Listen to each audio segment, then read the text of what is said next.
Coming up, the tragic death of both an NBA legend and worldwide icon. And later, the Department of Psychology completes their brand new home.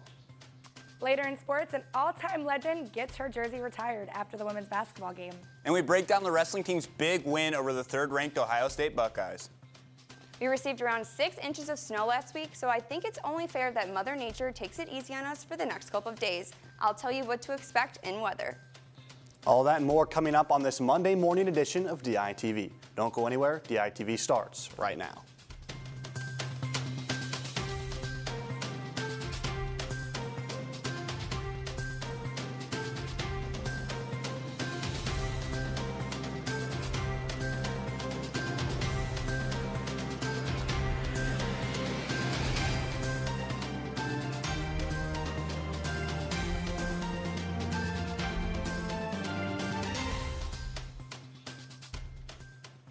Good morning and thank you for tuning in. I'm John Rawson. Former Los Angeles Laker and NBA legend Kobe Bryant passed away in a helicopter crash in California yesterday afternoon. Bryant and his 13-year-old daughter Gianna were among several people killed in the crash in Calabasas. Alex Villanueva, the Los Angeles County Sheriff, said yesterday that flight records indicated 9 people were on board and that there were no survivors. Bryant is known for winning 5 NBA championships in his career and currently ranks 5th all-time in NBA scoring. You know, he means a lot to me, obviously. You know, he was such a great opponent, you know. It's what you want in sports. He had that DNA that very few athletes can ever have, you know, the Tiger Woods and the Michael Jordans. As a legend who transcended beyond the sport of basketball, it's safe to say the world will miss Kobe Bryant. But sticking with sports icons, let's toss it over to Kim and Tanner with more on an Iowa icon. Yeah, that's really sad news out of basketball, but hopefully we can lighten it up as the Iowa women's basketball team took on Michigan State last night in a hard-fought game that ended in Iowa's favor. The Hawks defeated the Spartans 74-57 and are #1 in the Big Ten. Now, normally we show you the highlights from the game, but the greatest highlight from the game came at the end in Carver Hawkeye Arena. The arena had one very special guest in attendance last night for a very special reason. Kimberly was able to get on the court for this Hawkeye milestone.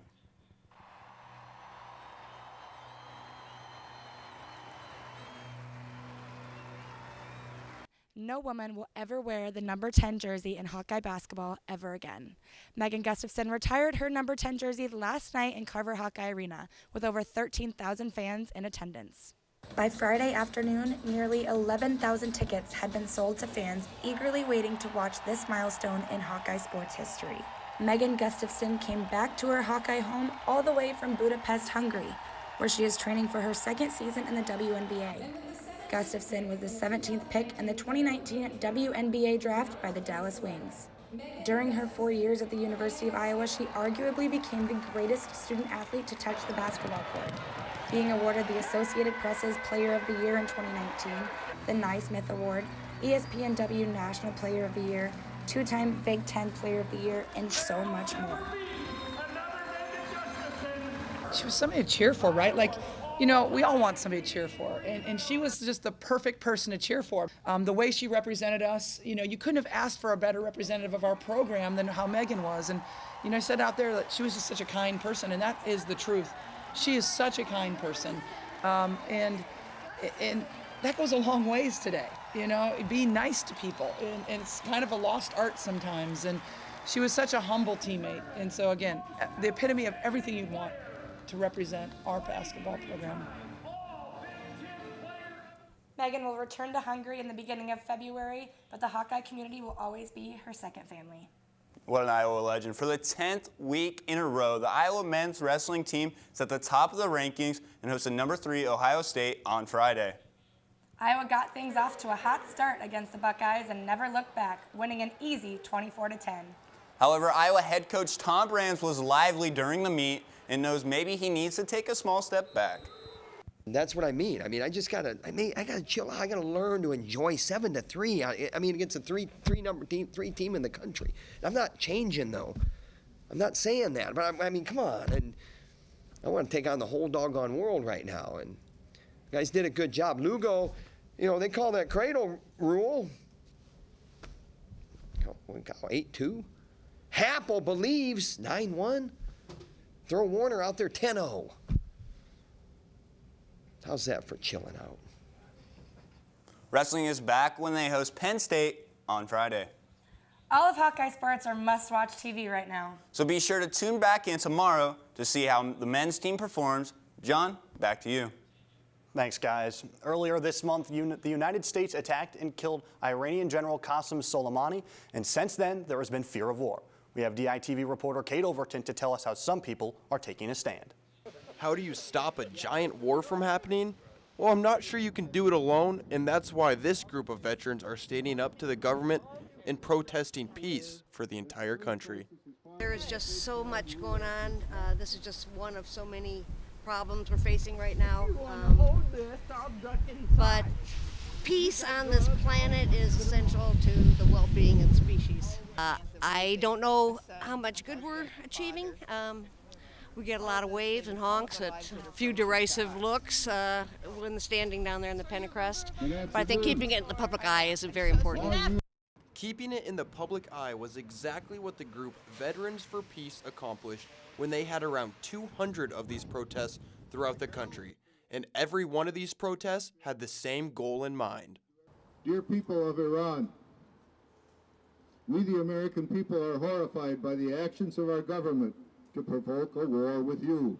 President Trump and his administration has pushed our two nations to the brink of war with, and the blame for the current crisis lays squarely at the feet of Donald Trump. With groups like this out there, you can only hope that there's peace out there somewhere. Reporting from Iowa City, Kate Overton, DITV. And speaking of peace, hopefully there's a little more peace with the weather as it's been a brutal last couple weeks. Melissa, what can you tell us? Thanks, John. It's going to be pretty gloomy today. We're going to have a high of 32 degrees with cloudy skies and some light winds around 6 miles per hour.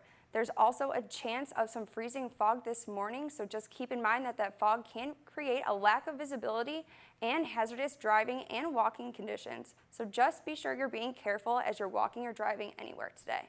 As we head into tonight, the temperature will drop to 25 degrees and will keep those same cloudy skies and light winds from earlier. Now let's take a look at the extended forecast. As you can see, it's going to be pretty consistent this week with cloud cover and temperature. On Tuesday, it will be cloudy with a high of 31 and a low of 22.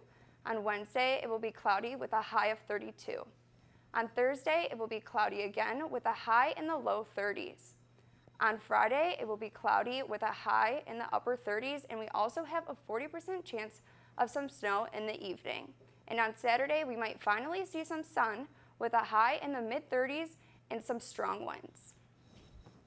It's going to be a pretty gloomy week, so let's hope we see some sunshine way earlier than Saturday. John, back to you. Thanks, Melissa. The University of Iowa opened a brand new home for the Department of Psychology over the weekend. The ITV News reporter who you just saw, Melissa Meter, has more on the new psych building. New University of Iowa Psychological and Brain Sciences building opened on Friday. The building is very different compared to where they were previously located in Seashore Hall. This building has 4 floors with many conference rooms, offices, common spaces for students to study, a break room, and labs. The labs are professional and well equipped with technology to conduct their studies. One study they're working on focuses on children's eyes. We're going to use eye tracking to try to understand millisecond by millisecond how they recognize words, how they process language, and how they read. We have our eye tracking rooms right behind us. There's going to be a beautiful waiting area for parents out in front, and compared to the basement dive bar that we used to test families in, this is going to be a much more welcoming environment, a place where people want to come to participate in our work. The building has also given the department a better sense of community. So for me and my fellow undergraduate students, and probably other faculty and staff, this building is not just somewhere to study or just somewhere to meet with our professors. This building is our home. We finally have a space that reflects the greatness of our department and will cultivate that community that we so well deserve. Reporting from the University of Iowa Psychological and Brain Sciences building, Melissa Meter, DITV News. That's all we have for you on this Monday morning edition of DITV. For DITV, I'm John Rawson. Have that Mamba mentality, Iowa City.